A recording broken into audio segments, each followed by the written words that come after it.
Hello everybody, and how are you this afternoon? I've got my water, have you got yours?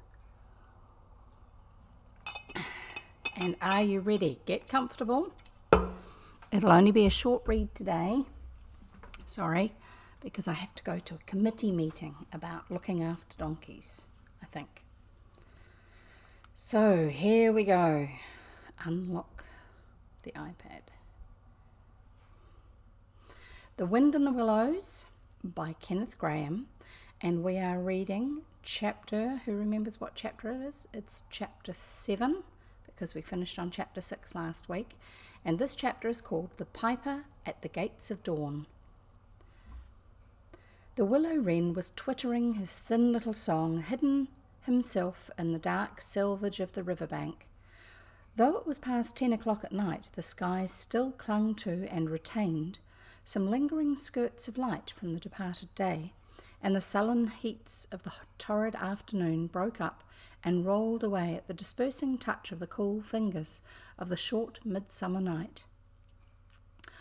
Mole lay stretched on the bank, still panting from the stress of the fierce day that had been cloudless from dawn to late sunset, and waited for his friend to return. He had been on the river with some companions, leaving Water Rat free to keep an engagement of long standing with Otter, and he had come back to find the house dark and deserted, and no sign of Rat, who was doubtless keeping it up late with his old comrade. It was still too hot to think of staying indoors, so he lay on some cool dock leaves and thought over the past day and its doings, and how very good they all had been.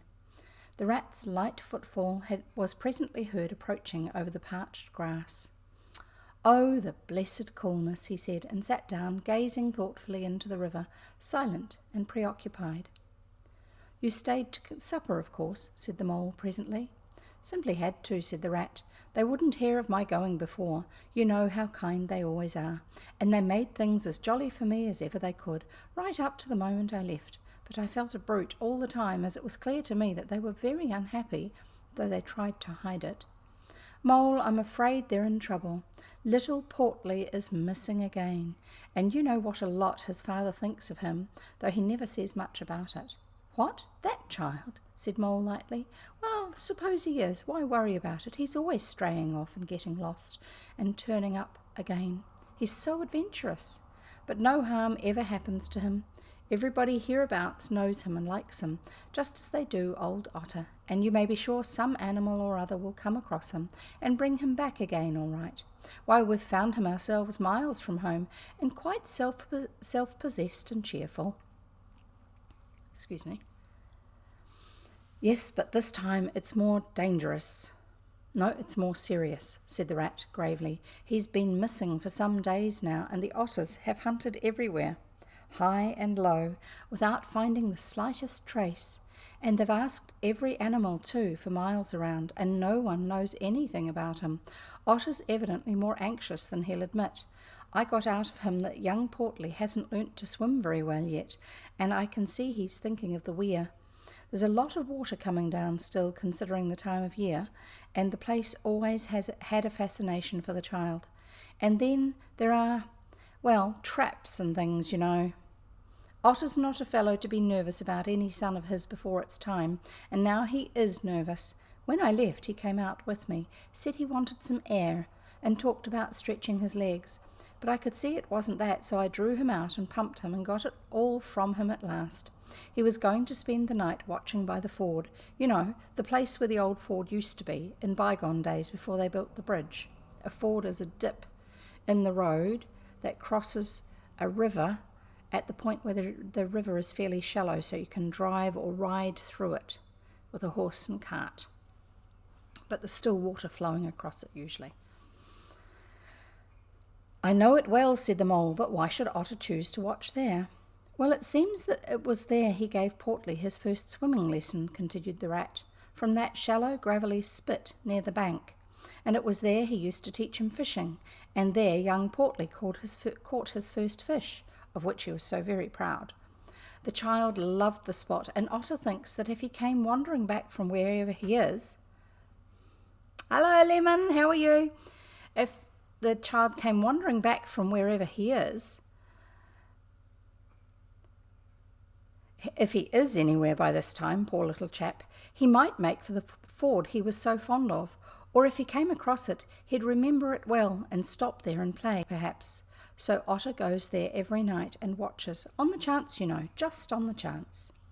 They were silent for a time, both thinking of the same thing, the lonely, heart-sore animal crouched by the ford, watching and waiting, the long night through, on the chance. "Well, well," said the rat presently, "I suppose we ought to be thinking about turning in." But he never offered to move. "Rat," said the mole.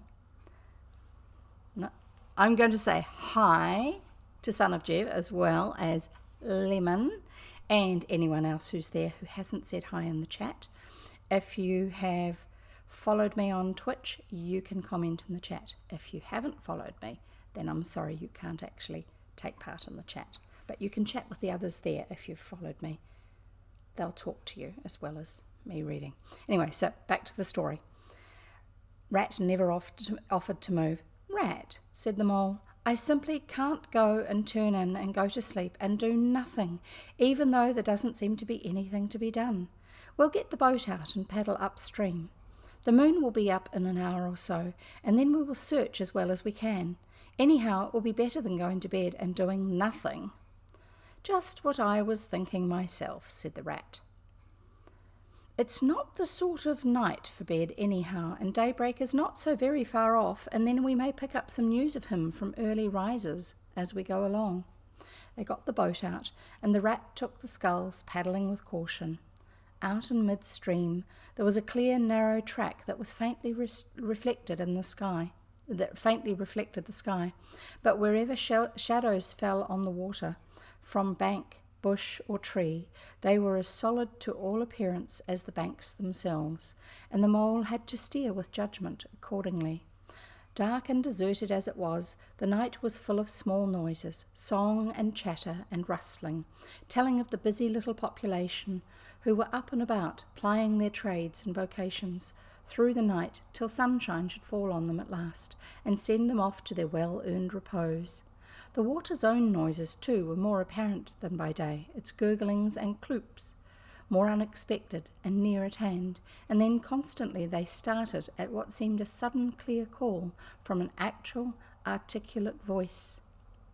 Have you noticed that? At night time, all the sounds around you seem to be a lot louder and clearer, even though there aren't as many noises. There's something about when it's dark that means that you hear more. The line of the horizon was clear and hard against the sky, and in one particular quarter it showed black against a silvery climbing phosphorescence that grew and grew. At last, over the rim of the waiting earth, the moon lifted with slow majesty till it swung clear of the horizon and rode off, free of moorings, and once more they began to see surfaces, meadows widespread and quiet gardens, and the river itself from bank to bank, all softly disclosed, all washed clean of mystery and terror, all radiant again as by day, but with a difference that was tremendous. Their old haunts greeted them again in other raiment, as if they had slipped away and put on this pure new apparel, and come quietly back, smiling as they shyly waited to see if they would be recognized again under it. Fastening their boat to a willow, the friends landed in the silent silver kingdom and patiently explored the hedges and hollow trees, the runnels and their little culverts, the ditches and dry waterways. Embarking again and crossing over, they worked their way up the stream in this manner, while the moon, serene and detached in a cloudless sky, did what she could, though so far off, to help them in their quest, till her hour came and she sank earthwards reluctantly, and left them and mystery once more held river and field. Left them, and mystery once more held field and river. Then a change began slowly to declare itself.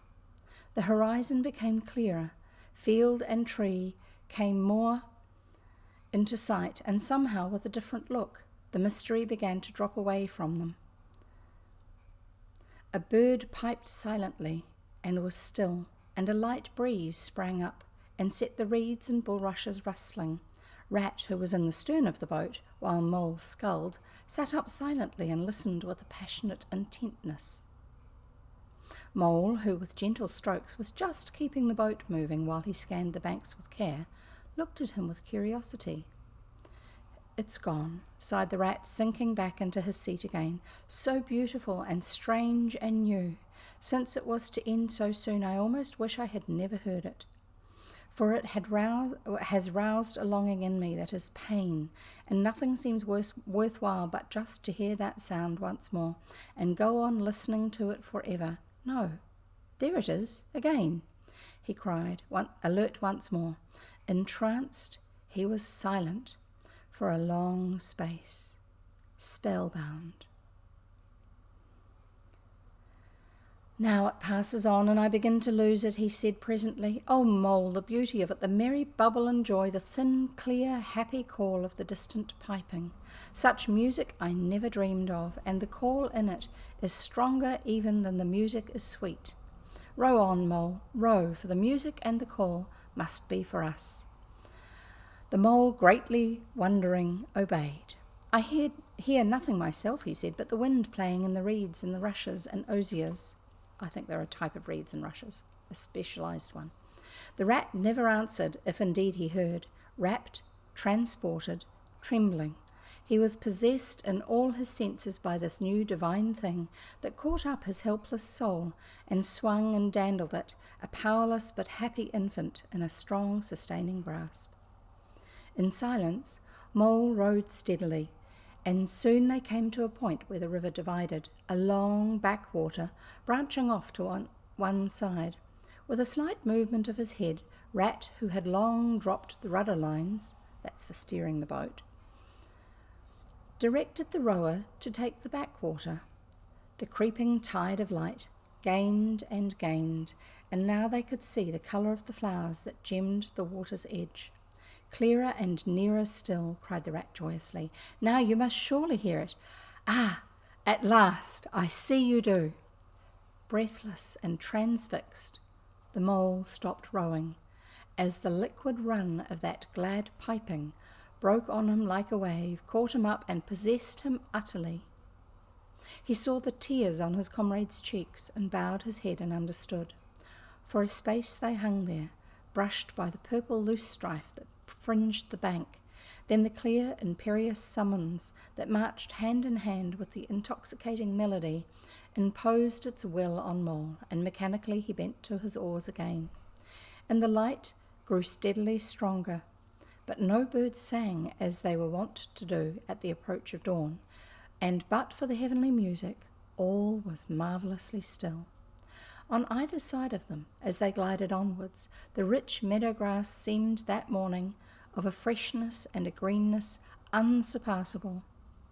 Never had they noticed the roses so vivid, the willow herb so riotous, the meadow sweet so odorous and pervading. And then the murmur of the approaching weir began to hold the air, and they felt a consciousness that they were nearing the end, whatever it might be, to that surely awaited their expedition. A wide half circle of foam and glinting lights and shining shoulders of green water, the great weir closed the backwater from bank to bank, troubled all the quiet surface with twirling eddies and floating foam streaks, and deadened all other sounds with its solemn, soothing rumble. In the midmost of the stream, embraced in the weir's shimmering arm spread, a small island lay anchored, fringed close with willow and silver birch and alder. Reserved, shy, but full of significance, it hid whatever it might hold behind a veil, keeping it till the hour should come, and with the hour those who were called and chosen. Slowly, but with no doubt or hesitation whatever, and in something of a solemn expectancy, the two animals passed through the broken, tumultuous water, and moored their boat at the flowery margin of the island. In silence they landed, and pushed through the blossom and scented herbage and undergrowth that led up to the level ground, till they stood on a little lawn of a marvellous green, set round with nature's own orchard trees, crabapple, wild cherry, and sloe, "This is the place of my song dream, the place the music played to me," whispered the rat, as if in a trance.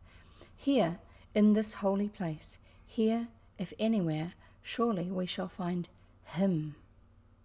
Then suddenly the mole felt a great awe fall upon him, an awe that turned his muscles to water, bowed his head, and rooted his feet to the ground. It was no panic terror. Indeed, he felt wonderfully at peace and happy, but it was an awe that smote and held him, and without seeing, he knew it could only mean that some august presence was very, very near. With difficulty, he turned to look for his friend and saw him at his side, cowed, stricken and trembling violently, and still there was utter silence in the populous, bird-haunted branches around them, and still the light grew and grew. Perhaps he would never have dared to raise his eyes, but that, though the piping was now hushed, the call and the summons seemed still dominant and imperious. He might not refuse, were Death himself waiting to strike him instantly, once he had looked with mortal eye on things rightly kept hidden. Trembling he obeyed, and raised his humble head, and then, in that utter clearness of the imminent dawn, while nature, flushed with fullness of incredible colour, seemed to hold her breath for the event, he looked in the very eyes of the friend and helper, saw the backward sweep of the curved horns gleaming in the glowing daylight, saw the stern hooked nose between the kindly eyes that were looking down on them humorously, while the bearded mouth broke into a half smile at the corners, saw the rippling muscles on the arm that lay across the broad chest, the long supple hand still holding the panpipes, only just fallen away from the parted lips, saw the splendid curves of the shaggy limbs disposed in majestic ease on the sward, saw, last of all, nestling between his very hooves, sleeping soundly, in entire peace and contentment, the little, round, podgy, childish form of the baby otter. All this he saw, for one moment breathless and intense, vivid on the morning sky, and still as he looked he lived, and still as he lived he wondered. "Rat," he found breath to whisper, shaking, "are you afraid?" "Afraid?" murmured the rat, his eyes shining with unutterable love. "Afraid? Of him? Oh, never, never, and yet, oh, Mole, I am afraid." Then the two animals crouched to the earth, bowed their heads, and did worship. Sudden and magnificent, the sun's broad golden disk showed itself over the horizon facing them, and the first rays shooting across the level water meadows took the animals full in the eyes and dazzled them. When they were able to look once more, the vision had vanished, and the air was full of the carol of birds that hailed the dawn. As they stared blankly, in dumb misery, deepening as they slowly realized all they had seen and all they had lost, a capricious little breeze dancing up from the surface of the water tossed the aspens, shook the dewy roses, and blew lightly and caressingly in their faces, and with its soft touch came instant oblivion. For this is the last best gift that the kindly demigod is careful to bestow on those to whom he has revealed himself in their helping, the gift of forgetfulness, lest the awful remembrance should remain and grow and overshadow mirth and pleasure, and the great haunting memory should spoil all the after lives of little animals helped out of difficulties in order that they should be happy and light-hearted as before. Mole rubbed his eyes and stared at Rat, who was looking about him in a sort of puzzled way. "I beg your pardon, what did you say, Rat?" he asked. "I think I was only remarking," said the rat slowly, "that this is the right sort of place, and that here, if anywhere, we should find him. And look, why, there he is, the little fellow."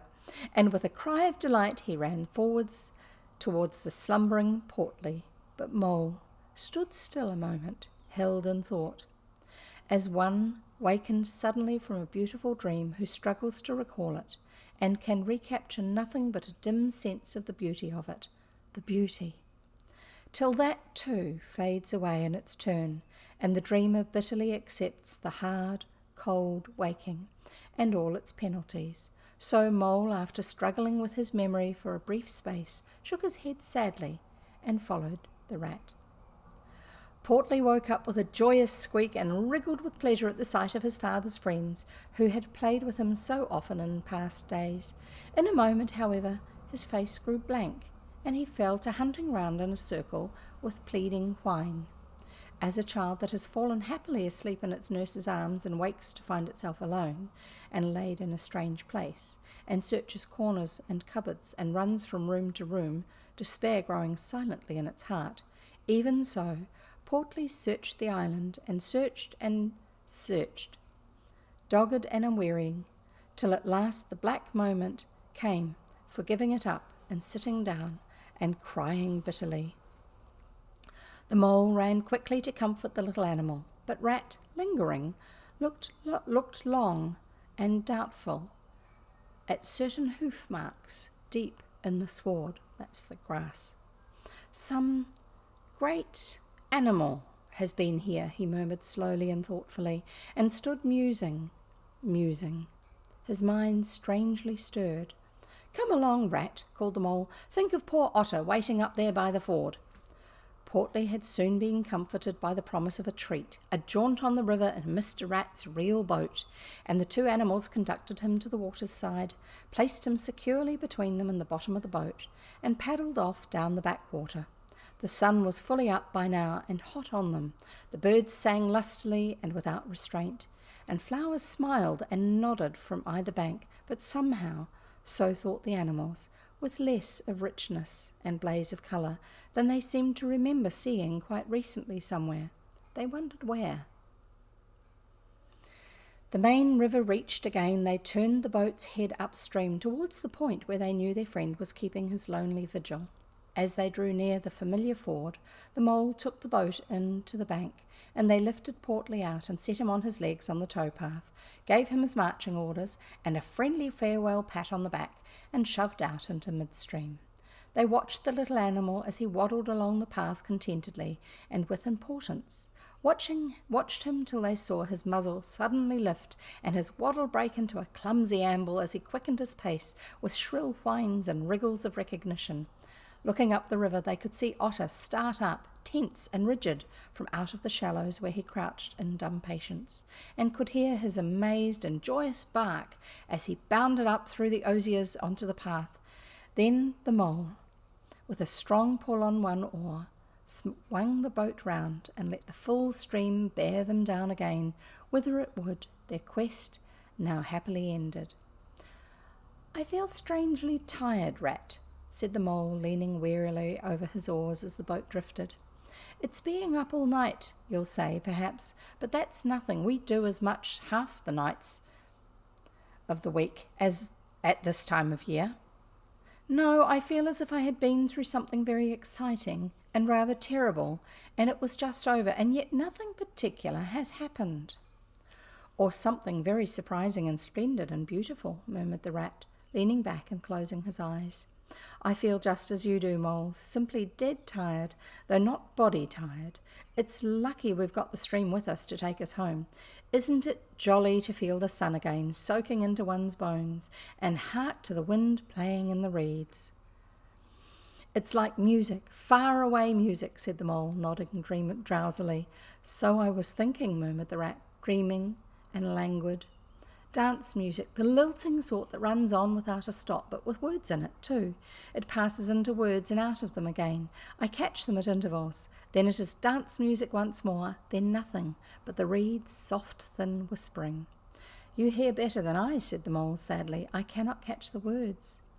Let me try and give them to you, said the Rat softly, his eyes still closed. Now it is turning into words again, faint but clear. Lest the oar should dwell and turn your frolic to fret, you shall look on my power at the helping hour, but then you shall forget. Now the reeds take it up. Forget, forget, they sigh, and it dies away in a rustle and a whisper. Then the voice returns. Lest limbs be reddened and rent, I spring the trap that is set, As I loose the snare, you may glimpse me there, for surely you shall forget.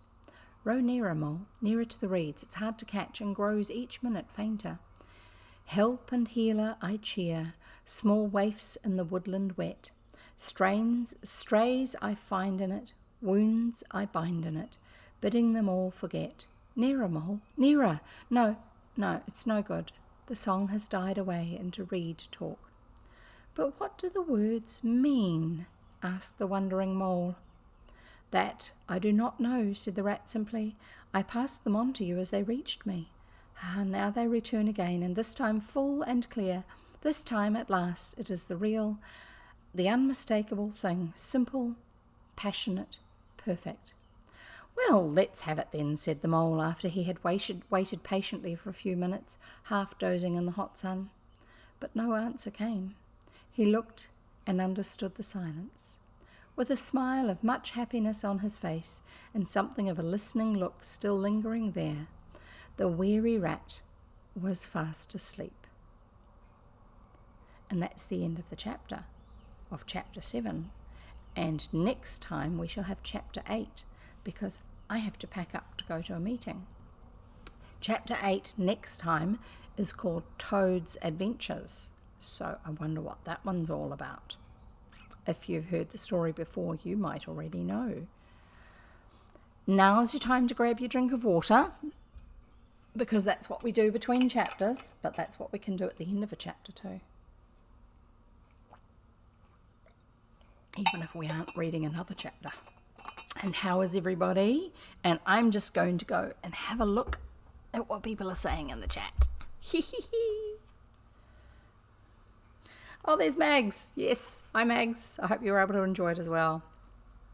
Yes, son of Jev can words sometimes. And I love reading for you guys, and I'm happy to keep on doing it as long as I can manage to fit it in. So currently I'm working on 3 days a week from about, if I don't have a meeting to go to, from about 3 o'clock in the afternoon New Zealand time until about 4 o'clock. So with the book we're currently reading, that is usually 2 chapters. And unfortunately, I can't do the second one today. So we'll do that next time. And it's been great having you here and great having you interacting with each other in the chat as well. So don't forget, if you want to, you can, I think I've got a link for it on Twitch. You can go over to my Discord and carry on chatting there, because once I stop streaming, the chat's really not going to do a lot here. If you close that window and then come back to it, it'll be all gone. So anyway, lovely to have you here, and see you next time. Don't forget to enjoy your books and drink lots of water. Bye.